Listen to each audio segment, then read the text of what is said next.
Last week, I told you that tomorrow there'd be football on every channel. I guess that was yesterday. There was 16 games, 3 days. A whole lot of people found out that the depth chart they drafted off of was a suggestion. Since Saturday, a six-time Pro Bowler got signed with the new team, and this morning, a first-round running back got his MRI back. Neither one is priced yet. I'm Ronald. That's Ryan. Let's go. Hey, hey. How's your week been? Oh, it's going great, man. Every day you get to keep going is a good day. So, you can't complain too much, but getting busy, getting old, and football season, baby. What are we talking about? Man, who said you can't complain? I can complain. You want to hear me? Yeah, you can, but everybody could, I guess, man. Yeah, let's have a show on that. Right? Yeah, we'll be here for a while. It's actually not a bad idea. Just all complaints, people call in and air out their grievances. That would be awesome. Yeah, Festivus for the fantasy boss style. Yeah, Yeah, dude. yeah. We'll get the calls in here, air out your grievances for any fantasy related, stuff, and we'll break it down with you. I mean, I'm calling this now. This is episode 8. Before episode 15 or 16, we're going to have what I'm going to call the boss court, where we invite users on here to come air their league drama, trade drama, all that stuff. Hell So, yeah. yeah, complaints away. Let's do this. Yeah, I love it. We want to hear all the gossip, whatever good stuff you got, man. I don't care what anybody did Saturday. I care that drafts are happening tonight against a board built before Monday night. That gap is basically our whole show. So before we hop into the details, how'd you feel about, at a high level, preseason week 1? I didn't feel too bad, honestly. I mean, the good guys didn't get to play very many snaps, but I think from what we saw, they did pretty well. Josh Allen was out there hooking up with DJ Moore a little bit, so that was good to see. Obviously, he got his ankle rolled up on, which is not ideal to see, but he checked out okay, so not worried about it too much. But yeah, they looked sharp together, and I think that's exciting for the limited time they were out there. But just in training camp in general, I feel like there are quite a few guys that are getting nicked up, and so that's really the headline right now is all the guys that are kind of like going through it, getting imaging done on them. We're like, man, oh man, I hope they're back for week 1. So I know it's early. A lot can happen. You can't set anything in stone just yet. But I think we learned just as much from some of the preseason week 1. I don't want to call it drama, but happenings to fuel our fandom as fantasy players. So one giant piece of news, maybe not giant, but these kinds of things end up being league winners because they fly under the radar. Nobody's spending first round draft capital. It's got first round draft capital on this guy we're going to talk about. That doesn't mean he's got no value. It's quite the opposite. People at those end of the draft dart throws end up becoming 6th, 7th, 8th round values, end up winning your league. So we might have an oldie but a goodie here. How you feeling about Keenan Allen to the Indianapolis Colts? man, you know what? I feel pretty good about it. I mean, of all the landing spots, that he could have ended up, I feel like that was a solid one. Obviously they have Pierce that they just paid. They have Downs, who's very good. But obviously I think this kind of speaks to where Alec Pierce is at, physically, in terms of where he, when he's going to return. I saw him out in shorts and a T-shirt the other day. Just speculation. It doesn't seem like he's super close to getting back in. Wait, So like in your neighborhood, or where was he? no, yeah, that'd be cool. Hey, man, I saw somebody was rolling some tape of him out in like shorts and a polo or something, walking around the sideline, but. So he didn't have like a limp. He looked okay, but he wasn't out doing individual drills or the things that you'd want to see. Obviously only a couple of weeks from week 1 now. So, and then you go and you sign probably arguably like one of the best veterans available to over $8 million for the 1 year. So you've got to imagine they're paying him that money. They're probably going to want to utilize him, and especially if Pierce does miss that time, I feel like that's a good fit. With Daniel Jones there, and Keenan Allen's the ageless wonder, man. He doesn't rely on that athleticism. So he's just savvy, gets open, catches the ball. I expect to see that some more. Yeah, he's an oldie but a goodie. I mean, 6 Pro Bowls. I mean, he's been around so long, but he's only 34. And as somebody who's quite a bit older than 34, Right. It makes me feel old. But he's been around 11 years with the Chargers, 6 Pro Bowls, 2017 Comeback Player of the Year. He was on some of the members of the current team back with the Chargers back in 2013, 2020. Some of that staff knows how to use him. They're very familiar. Like you said, he's one of the GOATs for what he's been doing for a decade plus now. and somehow he's still probably going to go undrafted in a ton of leagues. But those dart throws, sometimes you hit that bullseye and that pays off, and he might be one of these. Yeah, I mean, but between him and Diggs, you got to think at least one of them is going to do very well and get you your value and then some probably. If not both guys, I think both guys could do well. So yeah, good for Keenan, and the Colts definitely needed some help and depth in that receiver room. So that's a good look for them, man. That's a good pickup. Yeah, every week we say the board is slower than the news, and this is the purest version we've had. Keenan Allen's not mispriced. He currently has no price. In a real offense with the coach who made him a Pro Bowler on a team whose starting X hasn't practiced since camp open. If your league drafts this week, that's a live edge that expires the second everybody's board refreshes. Mm-hmm. So, stay on top of it. There's money to be made out there. Absolutely. Yeah, you got to be up on the news, man, because not everybody is. You go into draft and, the rankings of the platform, don't exactly coordinate with that. Hey, man, Steel City, go ahead and get those guys for cheap. Mm-hmm. And how you feeling about old Mr. Hall this morning? He went down on Monday's practice, untouched on a red zone swing pass, slipped in the grass. Glenn said on Monday didn't think it was a big deal, but Hall did get sent for imaging. After that imaging, the MRI confirms a growing strain. So much for no big deal, right? And now he's out 2 to 3 weeks. They say he's expected back for the opener, but I mean, that's pushing it on a super tight timeline. Even if he is back, is he getting a full workload? So how are you treating Hall in upcoming drafts? I think after any kind of scare where somebody says like, oh, non-contact and whatever issue, you're thinking like, oh my God, you're fearing for the worst. You're thinking, missing time in the regular season. So I think, it sounds like between Aaron Glenn and all the guys in New York, they're kind of treating it like it's a breath of like, oh my God, we can breathe a sigh of relief now. Our guy's going to be okay. So all they keep saying is that he's all right. I mean, does he maybe slide down a couple spots for somebody who doesn't have that going on? Yes, but also too, I still feel good about Breece Hall. He's in the prime of his career. If they're saying it was basically almost a non-issue, we're going to be careful with him and sit him out. But he's good to go for week 1.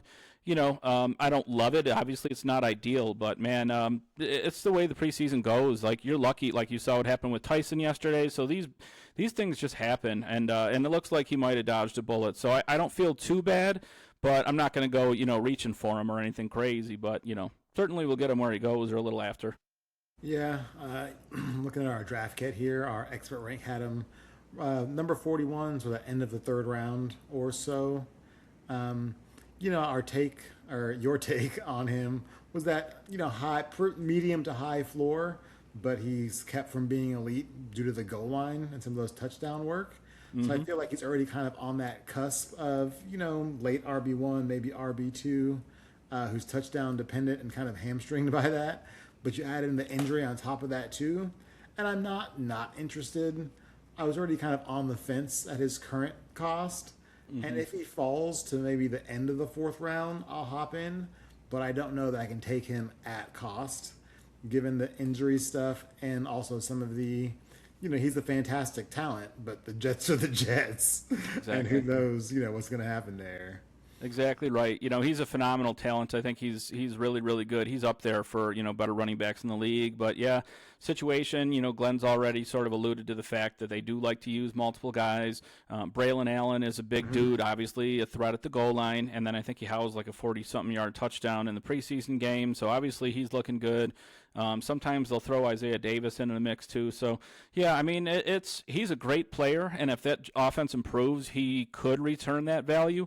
But like you saw, I did have him down just a couple spots from ADP. So I'm with you. I'm not going to be reaching for him. I'm not going to be dying to go get him. But if he did fall, certainly he's a good enough player with enough upside for me to say at the running back, position that kind of gets thin there. Let's go get him in the, in the 4th round or whatever. And this is the exact 48-hour window where drafts go wrong in both directions. Half the leagues out there are going to drop him 2 rounds off of a headline. The other half are going to take him at cost like nothing happened. An August growing strain on a back expected for week 1, it's maybe close to a non-event, and it's about to be priced like it is an event. So, with news, there's movement, so make sure you're on the right side of that because Even though we're saying that maybe at cost, we may go a different direction. That's not to say you're not going to be in a league who's going to drop him 2 rounds. So be ready to pounce because it's less about the player and more about the value you get from where you draft them. Bingo. Keyword is value. If you can get him for a steal, to the point where he's all upside, then fire it up, man, and feel good about it. Oh, yeah, for sure. And speaking of trying to feel good about some stuff, I'm having a hard time with this one. Old Mr. Hubbard in Carolina has a hamstring injury in Wednesday in some one-on-ones. Had an MRI week to week. Canales said we're going to get him some treatment. Very confident he'll be ready for game one. Trying to get him out here sooner than that, but again, we'll be smart about it. Man, those hammies, no joke. No. Especially in the preseason, that stuff tends to linger. And I'd almost rather the coaches say he'll be back in week 2 or 3. Don't rush him. The season's long, but already starting the preseason with a hammy and they're trying to get him back. How you feeling about Hubbard in Carolina? Well, it's hard to be optimistic, right? I mean, man, it was already where Brooks was kind of gaining that momentum and getting the buzz going before this happened. So, it's, thinking back on it, I know we touched on it recently too, where like Jonathan Brooks is a hell of a good player. Chuba got beat out at the, early last year by Rico and strung together some really good weeks there and was obviously outplaying him. Yeah, I mean, I don't think that his leash was super long coming into this year, and I think it's getting shorter and shorter as these things continue to happen. Now, I will say Brooks didn't have the strongest game ever. The line kind of struggled, and Carolina's starting unit struggled, in that first preseason game. So yeah. he wasn't able to kind of, hit the ground rolling like that and show his stuff. But, he's still got the momentum going, and, man, Chuba needs to get back on the field if he's going to stay the 1A there. Yeah, I mean, yeah, you're right. A little tough on Brooks having Hunt and Damian Lewis both being held out. So maybe that leaves the window open for Hubbard to come back and regain some of his status. But, if he's out for a bit and Brooks takes off, we see this every year where guys come out of nowhere because somebody else got injured and all of a sudden your 5th, 6th round pick is worth nothing. And somebody got off waivers is now, the man. But that's how it goes. So stay ready. That's it, man. Yeah, Brooks's ADP is moving up, and obviously Chuba is kind of shooting down a little bit. So we'll see where they finish up as we get close to the season. But I can imagine Brooks passes him, pretty quickly here. Ooh, Darren Waller signed. How you feel about that? I haven't heard his name in a long time. Used to be the old, man, my brain's shooting farts now. The tight end from Kyle Pitts. He was the original Kyle Pitts where, for years and years, the talent was there, athleticism's there. Had a couple of super bright spots, but then couldn't put it together over time. And he feels like such a veteran player, but he's only 33, And he signed for a 1-year deal, and Canales said this is a competition, and Waller knows that. So how you feeling about Waller in Carolina and the opportunity there? So it's tough. I'm a Raiders fan, obviously, so I'm very fond of Darren Waller. He gave him some good years, so I respect him and appreciate him for it. But much love for Darren Waller, man, always. But he just hasn't been able to stay healthy in the last few years. He's gotten opportunities, in other places, and hasn't been able to kind of capitalize. So I'm not going to give up on him. I think he's obviously extremely talented, very good receiving tight end. You can really split him out. You can play him anywhere, and he's essentially an extension of like a wide receiver out there for your team. I really like where he lands, I'll say, because they probably had arguably the weakest tight end room, with like Jatavian Sanders and Tommy Trimble and those guys. So I don't see Waller having a hard time. Like if he is able to come out and prove that he's healthy, I don't see him having a hard time beating those guys out for targets. That's fair. Speaking of Carolina, so how you feel about rest of the season? Brooks out carrying Hubbard. I meant to ask that earlier.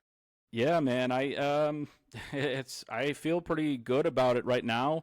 I think that Brooks is a good player. He looks like he's healthy to me, just on the eye test in camp and stuff. So, I think that he very easily could, out-snap and out-carry Chuba this year. I think it would have been close even if Chuba never had this happen with his injury. So, and at this point, him going down is sort of it gives him a really good opportunity to hit the ground running. So yeah, I would say Brooks is the guy I would target there, and could very well lead the way there for most of the year. Well, we went on the record, as we do all the time, because this whole podcast is on the record. But we talked about some picks and some thoughts on folks over the last couple weeks. Let's bring those back up now. I think we missed on one. We'll start with where we got wrong. I think we were betting on Price being Seattle's starter, but he was listed second behind Halani. How you feel about that and what the reps say? I would feel pretty good because I think anytime that news comes out in the preseason, that probably drops Price's ADP and cost a little bit. So from that standpoint, you feel pretty good because you can probably get him in whatever round 7 in redrafts or whatever. So he's got that first round capital. So I would still be thinking that he's going to be the guy there. I think out of respect, a lot of these teams kind of have a veteran that they have early in the preseason or whatever, like at that one spot, like I said, out of respect. And I'm sure, it didn't help the Price missed a couple days, but he's back, in full, it looks like. No more Q tag. He's out leading the way. And he's looked explosive to me in camp, receiving and rushing. So I would still be targeting him if he drops to like that round 7 area where, whatever, first guy on your bench or your last flex or whatever, he's so much upside where, or best ball or whatever you like there. He's so much upside, man. The guy, he's got the capital, he's got the talent. He's in an elite offense that loves to run the ball, so could very well be a steal where he's going, especially if he drops. Well, speaking of folks we're going to drop, let's talk about Golden. We tabbed him as a top 40 receiver, but he had 0 targets in Thursday's 28-9 loss to Pittsburgh. He took snaps with the starters over Jaden Reed. The board's got him around 111th, but that 0 targets is not something that no fantasy player wants to see. So a receiver who plays with the ones and catches nothing in a preseason game has told you almost nothing, which we got to say out loud so people don't overreact, because half the internet is going to grade him as a 0 and then drop his board price, which is good for the rest of us. But how you feeling about Golden and what's up to come? Yeah, it wasn't exactly a golden start for him. We'll say that. Hold on. There it is. Yeah.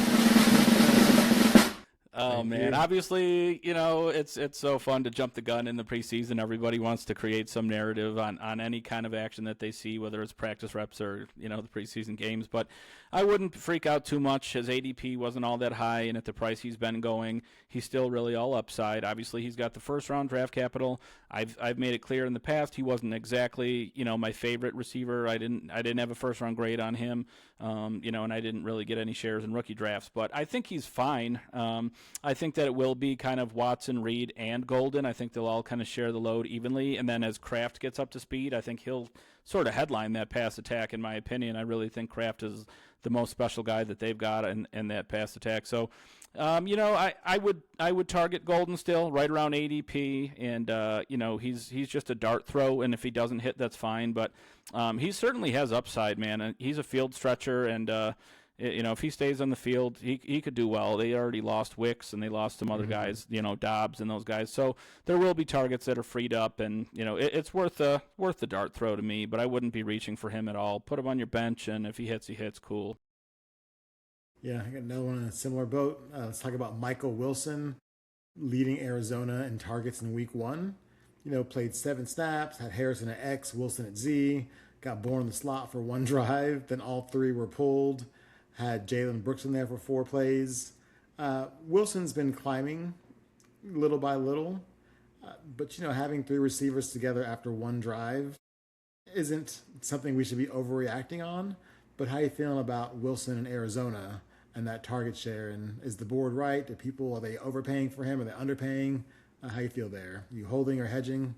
So, I think I like where he's at, in relation to, like you said, Marv is going to play the X. He's going to play that boundary role, get vertical quite a bit. And you've already heard LaFleur, kind of saying that if anyone's getting the Puka-esque role, it would be Michael Wilson, right?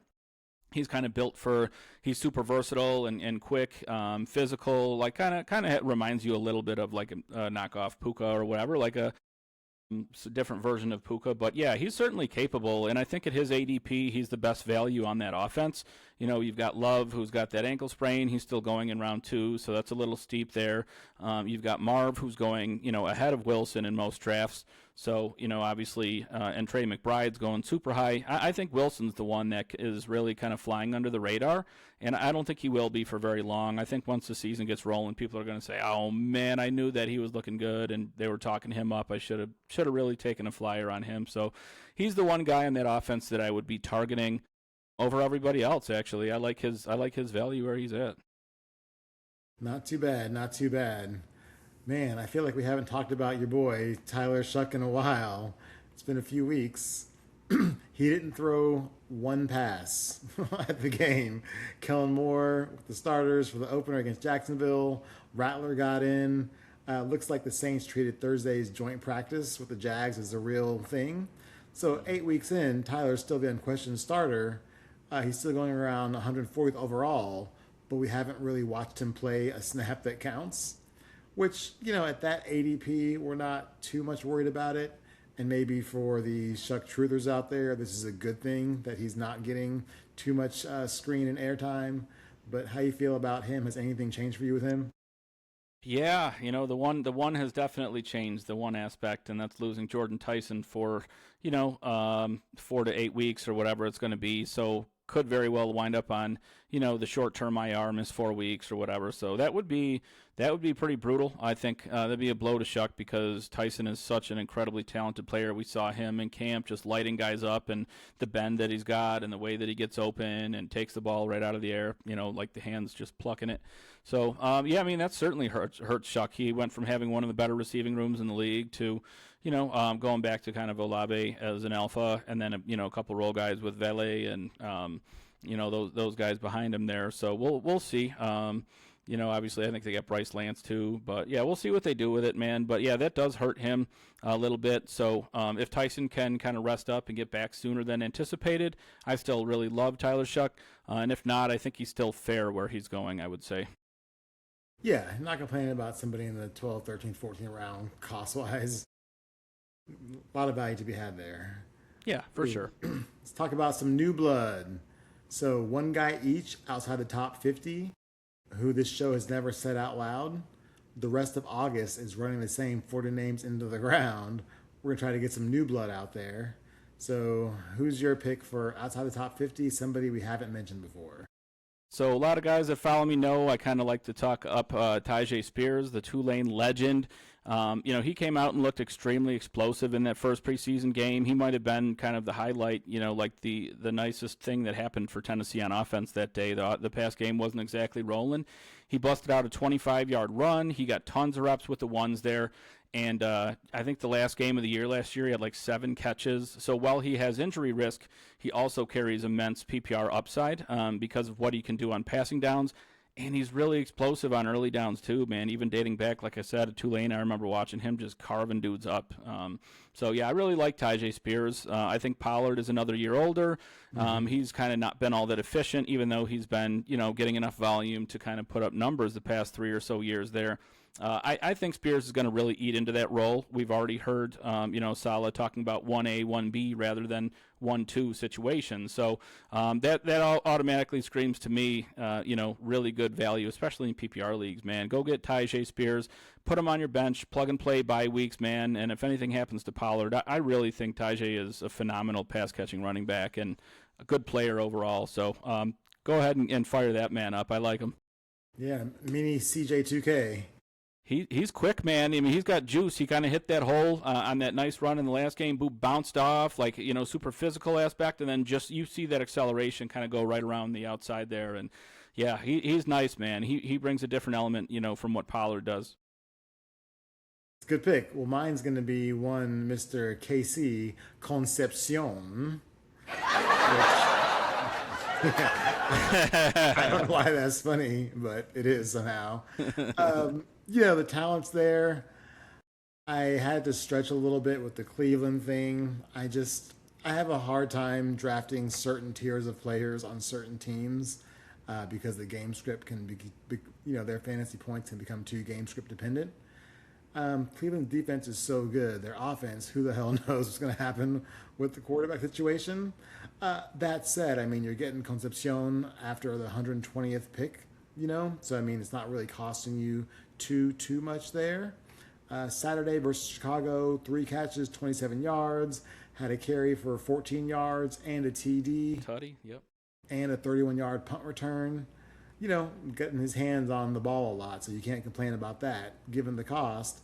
And he's worked his way into the starting lineup as Cleveland's top slot receiver, alongside Jerry Jeudy. not a bad spot to be in for the cost. I mean, we don't need him to have 12 receptions for 140 yards and 2 TDs every week. Getting 50 yards, a touchdown every second or third week. I mean, those points will add up. So if you need somebody late in the draft, don't forget about Concepcion. He's great, man. Yeah, I love KC. I liked him when he was at NC State, transferred to Texas A&M, and he's always been super, super quick and shifty. In that kind of like, obviously Todd Monken's offense. If he has that Zay Flowers-esque role, he should thrive in that, man. He separates and just he's really good and exciting, obviously, in space and all that. So I like that pick, man. Good pick. Love KC.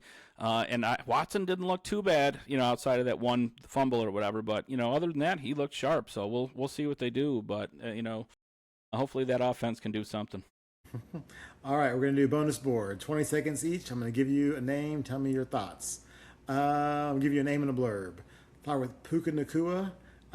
Dealing with some soreness. Only mentioning him because the top 5 receiver with vague soft tissue issues in August can move the board's price. So what are your thoughts and feelings about Puka? Yeah, I mean, it certainly, it reminds you of sort of what happened a couple of years ago. He had all kind of soft tissue, seemed like those nagging little things, like we're keeping him out, or he was like on the sidelines waiting around. Last year was like a magical run, but yeah, I mean, he's definitely prone to having some of those types of things happen. So it does remind you, of sort of his ability to, miss some games and things like that. So, yeah, I mean, certainly when you're looking at a situation where you're picking, Sun God, Amon-Ra St. Brown, who's super safe, never misses games. Like we mentioned, he's like, will play out there with a broken back. He's like, literally drag him off the field. So it's not the same for Puka. So you got to factor, Amon-Ra's floor is probably a lot better. And Puka already dealing with, some of the off the field stuff. And then, this back issue now he's missing time and people aren't overly concerned. But it's enough, for, like you said, at that price point to put you off when it was already kind of close between, Amon-Ra and Puka. So wouldn't blame anybody for going Amon-Ra over him at that point, or JSN over him, or those things, because obviously he's already got quite a bit going on, between those two separate issues I mentioned. Mm-hmm. Puka Nacua, the Christian McCaffrey of wide receivers. Thank you. Yeah, you heard it here first. Okay, that was longer than 20 seconds. Next, Najee Harris visited the Giants on Monday. How do you feel about that? Do you care at all? Answer is no. Let's move on. All right. Kyle Monangai. Dealing with a knee issue out multiple weeks. What are you doing with the Chicago running back room? Man, it's tough. It certainly gives Swift a boost, in my opinion. Probably bumps him up at least a couple, 2-3 spots. I still like Monangai if he can get back by week 1. I think he has the goal line role. I think he has a nice role. But, having this head start kind of gives Swift a good boost. I really think, all the run with the ones over the next couple weeks helps. So Swift has injury concerns in his own right. He's been out dating back to his days at Georgia and with the Lions and those things. So, he's got to prove that he can stay on the field too. But obviously it's good, helpful that Monangai's out for him right now. Man, Devonta Smith, supposed to be the dude now, right? We've been talking, people have been saying for years that he's not big enough, that he needed somebody big-bodied alongside him to free him up and keep those hits off of him, keep the attention off of him. He was ready to prove the naysayers wrong, but already having hammy issues. Man, it's not a good combination of that slight build and no A.J. Brown there. So what are you doing with Devonta on your board? Turning on the Alabama tape, baby. That tape is too good. He was the alpha there. One of the most prolific wide receiver seasons in the history of college football. Obviously he had literally one of the best seasons statistically of all time in one of the best, conferences and all that. So I think that I trust Devonta Smith, man. Slim Reaper always proves the doubters wrong. When he first came into the league, I was like, yeah, he's kind of skinny, he's kind of this, and all he does is literally win one-on-one. He'll beat you in zone, and he lives to just prove everybody wrong. So I'm not going to doubt Devonta Smith. He's back on the field. I saw him working. Mekhi Lemon is the one I would probably have more concerns about. He hasn't been out there at all with the guys. So I think Smith is sitting pretty, and he's an extremely good player. Should be a low volume pass attack. But if he was in a different situation, man, he's an incredible player. I love Devonta Smith. So I would feel pretty good about him at ADP, and he's already back, and they don't seem too worried. So I'm fading him, staying away. Only eagle I want is Saquon. Saquon? Yeah, I mean, I like Devonta, the player. His cost has always been too high for my liking. Give me somebody much cheaper that doesn't have some of the injury tag and risk. That said, everything's about value. So if he falls, there's a great opportunity there. Philly's going to score a lot of points. They got to throw the ball to somebody. So keep an eye on your league's boards because folks may be overpricing him, and you got to adjust. Exactly right. Yeah, if they were worried about the injury, man, go get him. And he's a safe floor guy, man. He's just such a good player. He's going to get his targets and put up some numbers. Speaking of targets, you've been big on one Ibuka, who's now dealing with the toe sprain. Day to day, week to week, how's that line moving for you on him?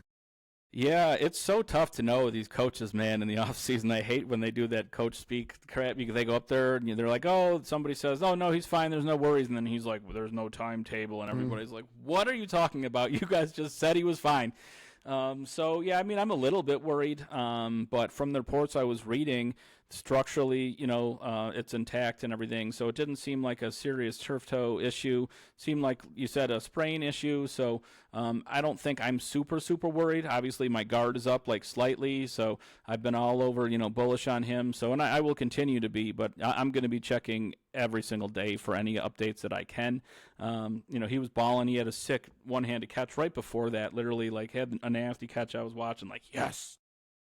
Couple hours later, you're hearing about this toe. I'm like, oh my God. So, it's never ideal, but man, like I said, these injuries happen in the preseason, and it seems like it could have been worse. So I'll live with that. That's why we can't have nice things ever in the NFL, man. Truly. One more for you before we slowly transition out. Somebody that we liked and talked about before, one Luther Burden III, having some growing issues, out roughly a month. It's a long time. Would you sit on him for a month, or are you going to let somebody else deal with that? So they said initially, I think it was about 3 or 4 weeks from his date that he was injured, which is it was before their first preseason game. So he should be targeting week 1. He looks like he's good and on track to play week 1.